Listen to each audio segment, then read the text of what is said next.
Bismillahirrahmanirrahim. Thank you very much, MC. In this first session, we will have 3 speakers. First, Professor Dr. Amin Subandrio, PhD, specialist clinical microbiology.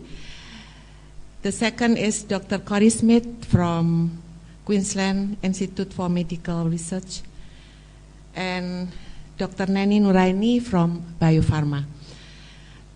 So I would like to invite Professor Dr. Amin Subandrio, PhD, specialist clinical microbiologist. Professor Amin Subandrio was Deputy of Minister of Research and Technology, and currently he is still very active as a member and director of the National Committee of Zoonosis and also PNERE. Please, we have 35 minutes, Professor Amin, to present, and then we will follow discussion. Thank you very much, Professor Rika, for your very kind introduction. Bismillahirrahmanirrahim. Assalamualaikum warahmatullahi wabarakatuh.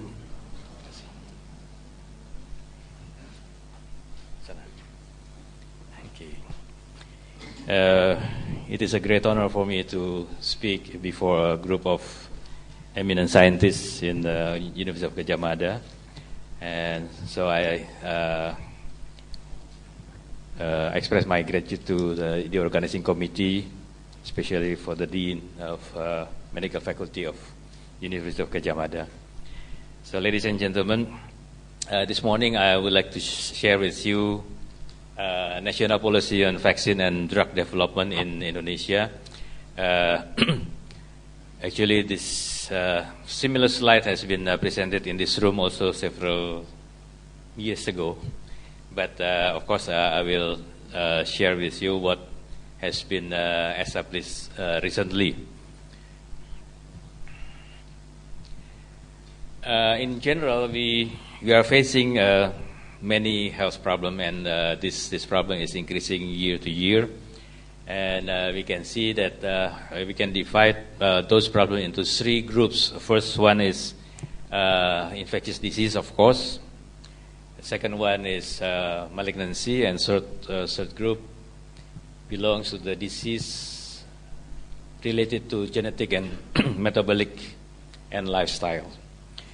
And why these 3 groups of diseases are very important? Because whatever the result, we will see, especially in developing countries, those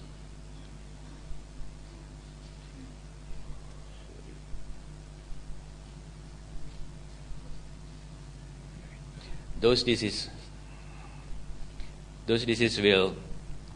will affect in low productivity, will cause poverty, and of course, in very end, death, of course.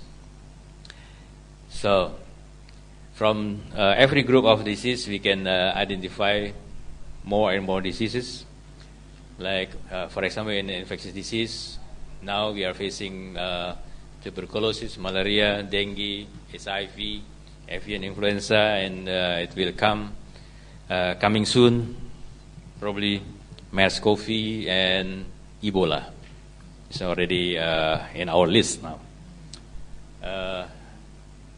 For the other group, of course, the list also getting longer and longer. Now, if we look into more detail, this is situation in Indonesia, based on several studies done by the Ministry of Health.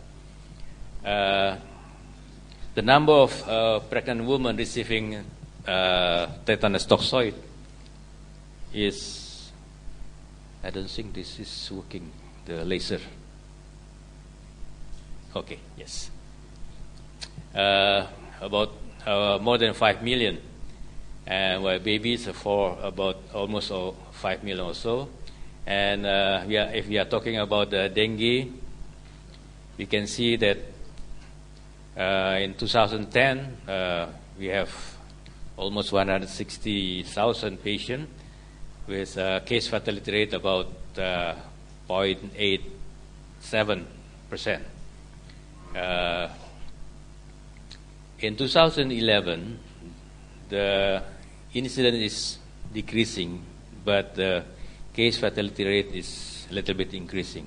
This, of course, will attract our attention. Yeah.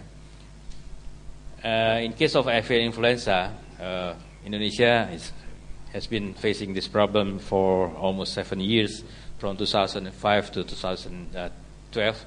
Actually, now we are still in full alert because in animal, in chicken, we can find avian influenza occasionally.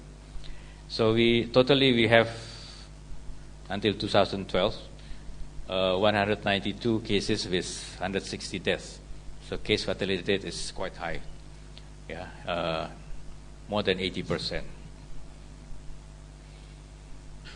In case of TB, yeah, data in 2010 show that we have almost 290 cases per 100,000 population.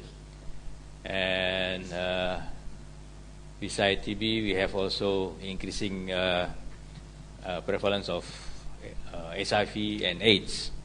Yeah? In pneumonia in children, yeah, based on data in 2007, we have almost 1.8%.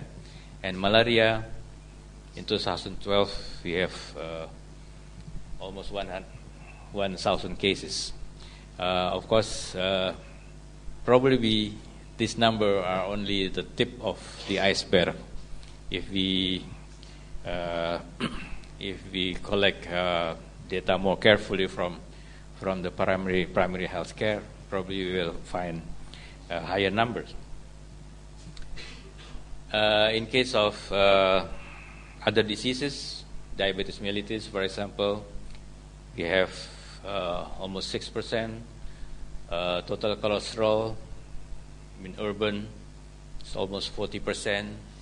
Include ourselves in our room, in this room probably, at least myself, after having good dinner last night. Cancer, yeah, we have 4.3 per million. And then chronic heart disease, also almost 1%. So based on these numbers, we can see that at least in Indonesia, we are facing various kind of diseases that need our participation in finding the best solution through finding of new drugs and vaccine, of course. From the supply side, what do we have currently? We have to admit that although in Indonesia we have many drug companies, but 95% of raw materials are still imported.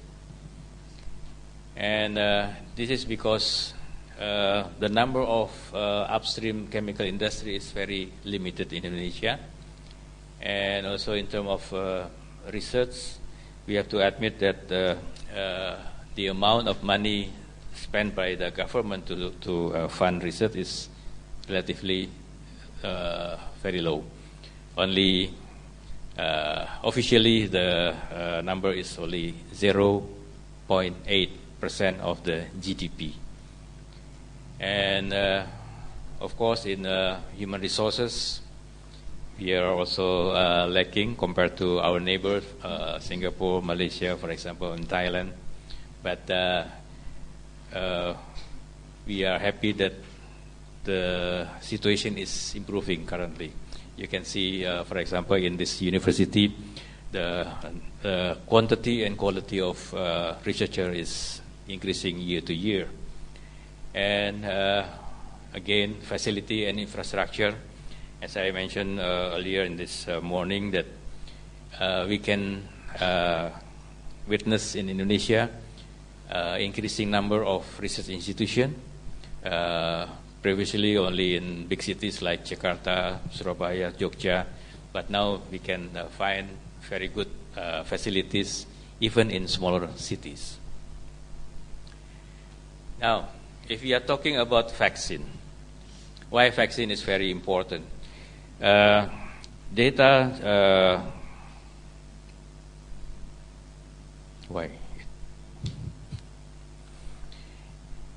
from the Minister of Health show that for BCG, the government has to spend 80 billion rupees.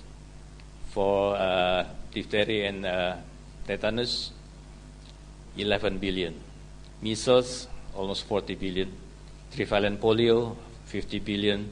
DPT, 230 billion. Hepatitis B, almost 90 billion.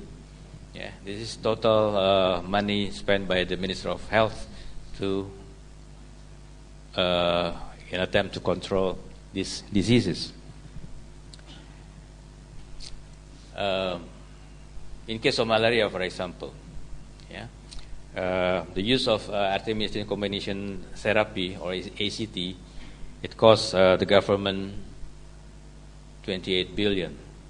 To treat lung TB, 70 billion.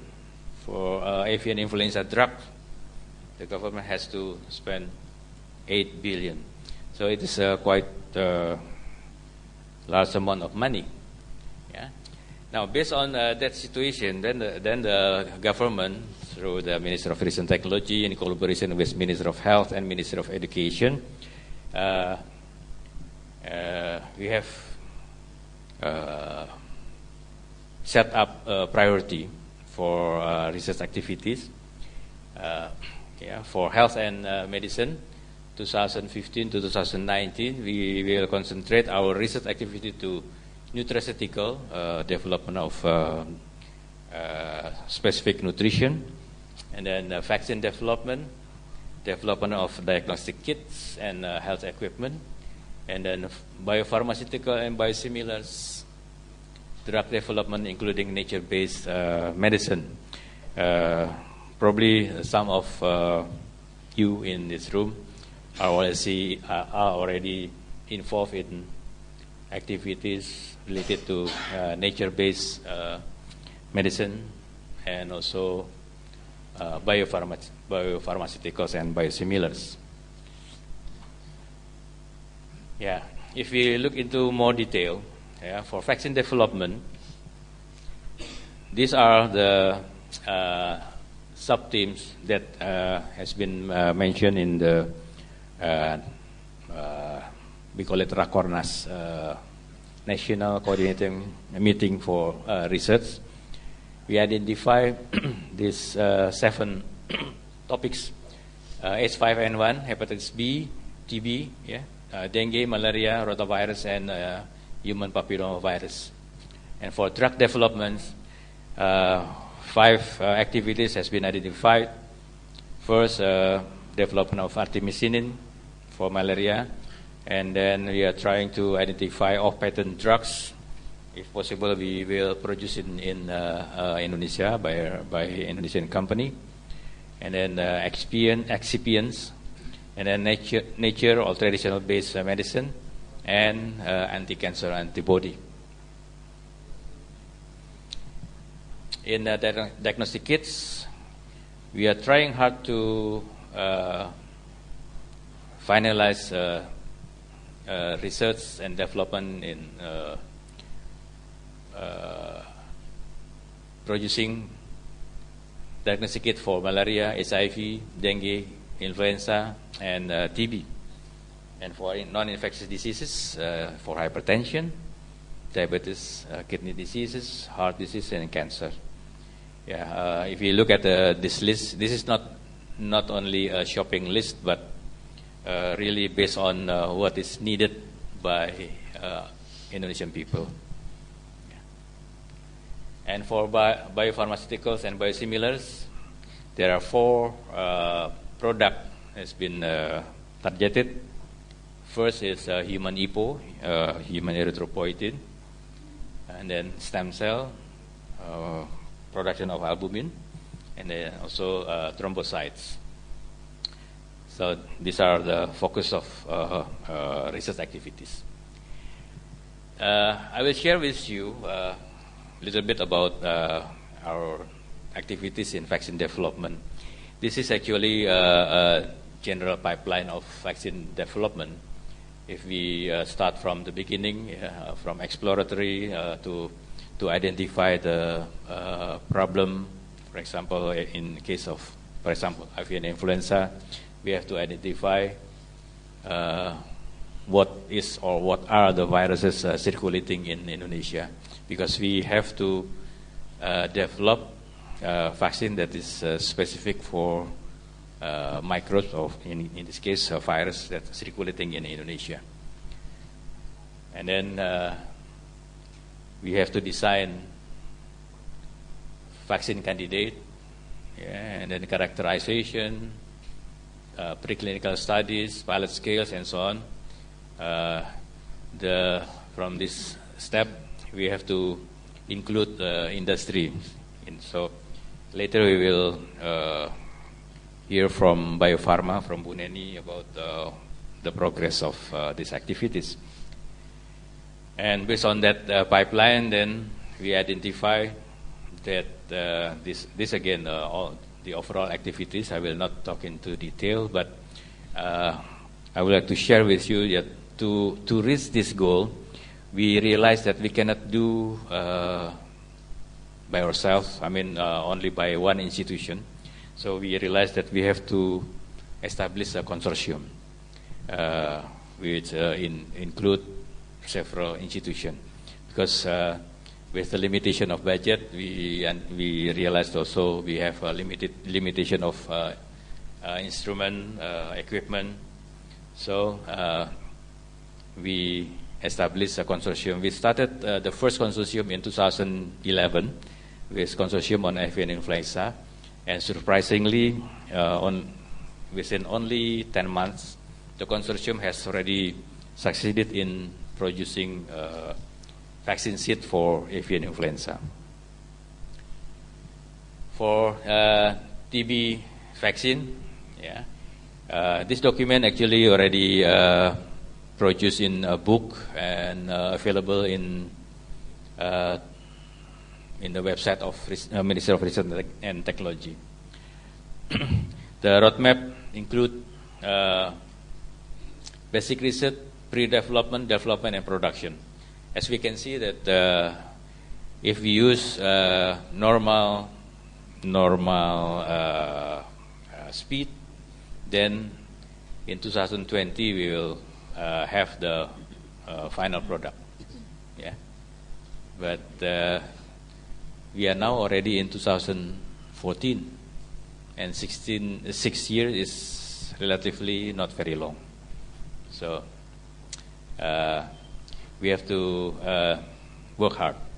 And at the bottom line, you can see the institution involved in this activity. These are the members of the consortium: Litbangkes, ITB, University of Indonesia, Gadjah Mada University, Pajajaran University, UNER, Erlangga University, and Hasanuddin University, and so on. And we can see that at the final stage, we include industries.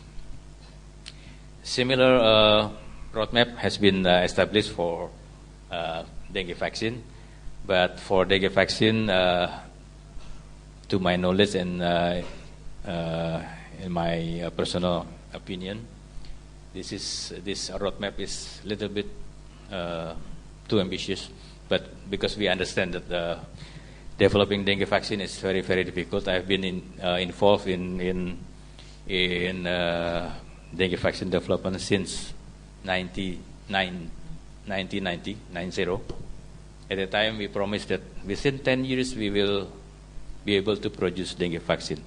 But suddenly in the year 2000, nothing happened. We are afraid that also it will happen again. But international, we understand that several companies have has been trying hard to produce vaccine, and we heard that they claim that within another 2 years they will be able to market the vaccine in Indonesia. We wait for that.